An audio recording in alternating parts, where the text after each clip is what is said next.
You guys ready to go in some dark territory? Yeah, man. Did you guys see that commercial that was glorifying euthanasia? Where the woman was like, I can choose to die. And then like they're all dancing around her or whatever. She didn't want to die. She wanted to live. But they wouldn't give her the care she needed so she could live. So she opted to die instead. Wow. Because the state, this is California, this is Canada. I don't mean like the United States. I mean like the government state said, well, we can't give you the adequate health care you need, but we can kill you. And she said, fine. From the National Post, woman featured in pro-euthanasia commercial wanted to live, say friends. Quote, I feel like I'm falling through the cracks, so if I'm not able to access health care, am I then able to access death care? Hatch said in a CTV interview. So when they did the commercial showing this woman about how she wanted to die because she had a connective tissue disorder, what they omitted from that was that she had given interviews and that her friends had pleaded to give her the care she needed because she didn't want to die.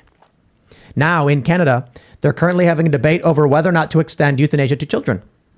So, this morning when I see the Project Veritas stuff, I'm like, oh, I'm going to put on some 90s commercials. I'm going to do it tomorrow, too. Just zone out and be like, oh, yeah, cheeseburgers for 50 cents. What do you guys think about assisted suicide? What about you? What do you think, Scott? Well, in regards to the story, I just think it's disgusting that it's cheaper to kill someone than to keep them alive. And I think that's what it comes down to, money.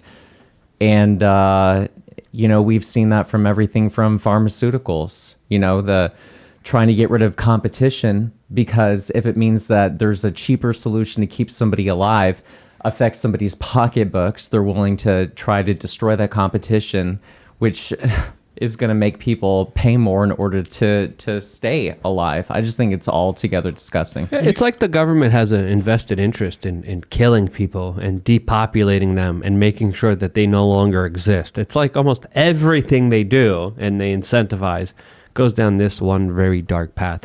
The Daily Caller has a very interesting article that's headlined, Euthanasia is now a leading cause of death in Canada. Yeah. 3%. 3% of all deaths in Canada were people being killed by the state. Yeah. At what point is it genocide? That's a good question. Well, that's a question that I think a lot of people should be asking themselves. The world is just upside down. I recently had a health scare, very ill, went to the hospital, and because I've been frugal, because I've saved every cent, because I'm with mom and dad, I'm in a 2005 Honda Civic, I'm not living the lap of luxury, and because that I haven't spent every cent, I'm actually being penalized for that, where if my bank account said $0, then I would be getting better health care than being a responsible fiscal citizen. And it's just every aspect of our society, we seem to reward irresponsibility, and we reward not having accountability and transparency. Unemployment is exactly that. They'll say, don't get a job or you'll lose your free money. So don't get a job. As soon as you get a job, you lose your unemployment check. So there's no incentive. Yeah. And then you're watching and you're saying, oh, I can't make this much money because then I won't receive government assistance. And there's no incentive to better your life. Why should I? I'm going to be taken care of. Tribal life used to be much more hard. They would, if you couldn't walk, you're there. They leave you on the ground as they all have to travel on to find food somewhere else. You can't keep up. Sorry, Grandpa, or whatever. Maybe they throw you in the back of a wagon. But if you're just going to eat lettuce and just waste the tribe's food and not contribute, at some point, like, harsh reality takes over. But now we're in a society where like people are severely obese, severely unhealthy, depressed, not even contributing to society because they're so depressed, and they're still like trying to support those people and have those people breed and like make more of that, it feels like. No, they're doing the opposite of that. They're trying to make sure that they don't breed, that they don't have families, that they don't reproduce, that they get eliminated and destroyed. But people get money for having more kids. They'll get more Social Security and stuff, or more government payments, tax benefits per kid. It depends on what jurisdiction you're in. It depends on what state you're in, and it's just enough to keep you floating, but never enough to prosper. Just to keep you dependent on the government. But that's what they want. They want a UBI, and in some senses, in some jurisdictions, they already have that. But what they're doing in Canada, it seems seems absolutely draconian, seems absolutely, I would even go as far as to say evil. There's a new bill, C7, that wants to allow minors to be able to be euthanized by state doctors without the consent of their parents. That's literally the laws that they're trying to pass there, and they're ruling that mentally ill minors are legally allowed to be euthanized against the will of their parents. So, especially with mental health being so just incredibly I want you guys to imagine negative. something. We've seen this stuff with Florida, with the parental rights in education. Imagine it's either you or someone you know or just a third party. Kid doesn't come home from school. Parents get worried. 14-year-old teenage girl or something. So they call the police. They call the school. The school says, we don't have anything to tell you. We're sorry. They say, what? What's going on? Well, we don't know. They call the police. The police are like, okay, we'll look into it. The next day,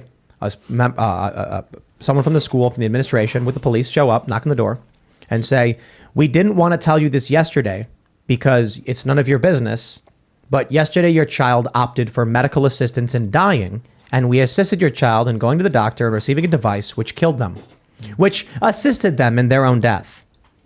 You can go claim the body.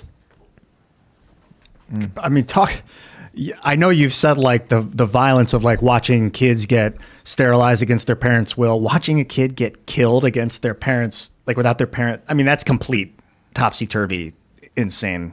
If you world. Look, I know this is Canada, but with the Veritas stuff we saw last night was probably one of the most shocking things I have ever heard. It's bad enough. We see these books, like we got Genderqueer sent on the table. Ian bought it.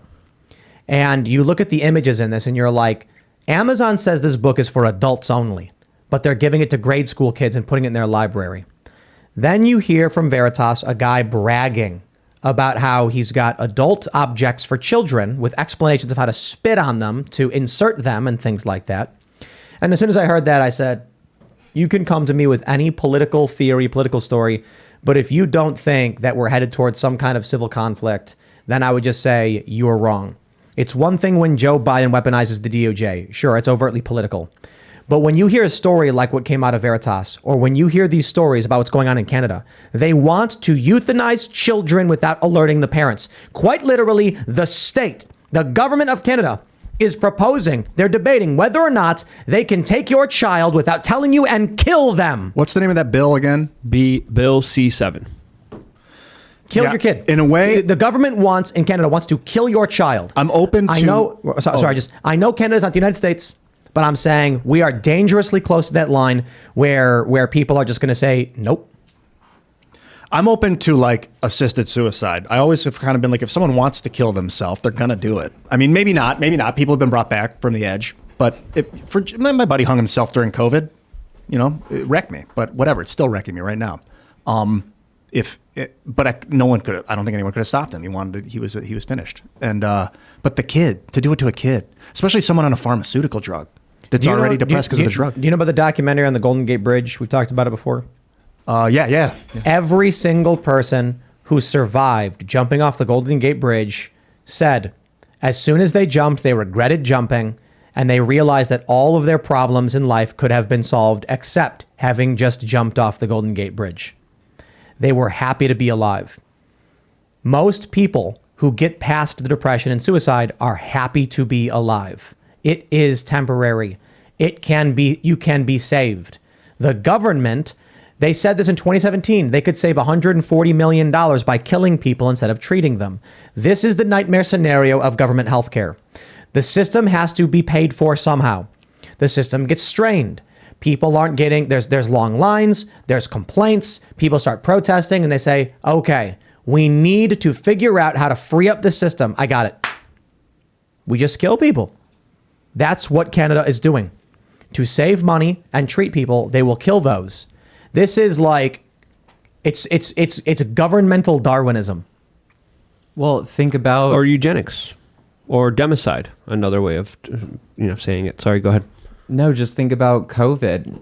We had doctors who were saying that we shouldn't be treating patients who were suffering from COVID because they didn't make the choice to get the vaccine. And, similar to what we saw with the censorship from Twitter, I think it's really no different.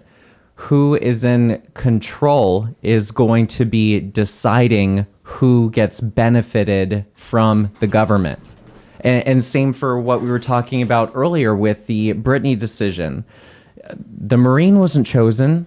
The American-loving, freedom-fighting Marine was discarded over the gay black woman basketball player because it was decided by the government that that person was more important than the other person.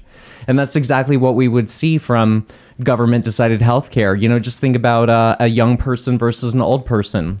If they made the decision, why would they choose to give the kidney to the older person? Because they would probably say, oh, they've got less life to live. They've got less value. They already did that here in the United States when it came to deciding who's going to get care based on their skin color. In Houston, people were denied life-saving treatment because they weren't black, because they weren't in the stereotype. They weren't a minority according to the group. And they were saying, well, too bad, you're a young male and you can't get this treatment, which is absolutely insane. This is why I'm going to open a hotel that's going to have 4 floors, and each is a suite, and each one is a decade, the 90s, the 80s, the 70s, and the 60s.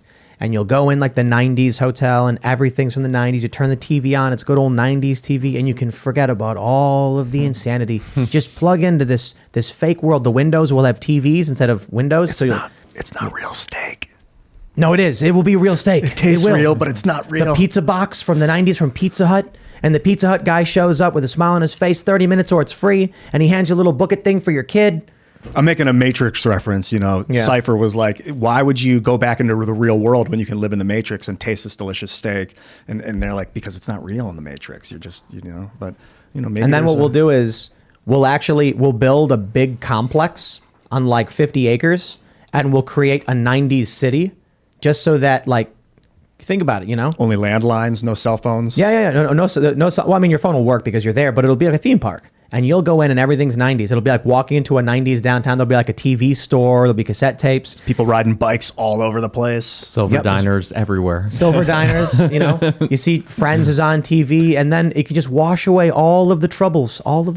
There's no Ubers. They're just bikes. You have to bike around everywhere, get some exercise. The 90s I thought were really depressing. They were cool, but it was like, because it was depressing, people made the best of it. In the early 90s, Kurt Cobain was horribly depressed. But Ian, just imagine. You're walking down the street, there's a guy, and then, he waves to you, and then all of a sudden he's carrying a boombox on his shoulder, and then you hear the radio DJ say, and now the big hit Inside Out by Eve 6, sweeping the nation, because people carry boomboxes on their shoulders, and at least that's what TV tells me. Thanks for watching this clip from the Timcast IRL podcast. Hang out with us live Monday through Friday at 8 p.m., and become a member over at timcast.com for uncensored, members-only shows exclusive.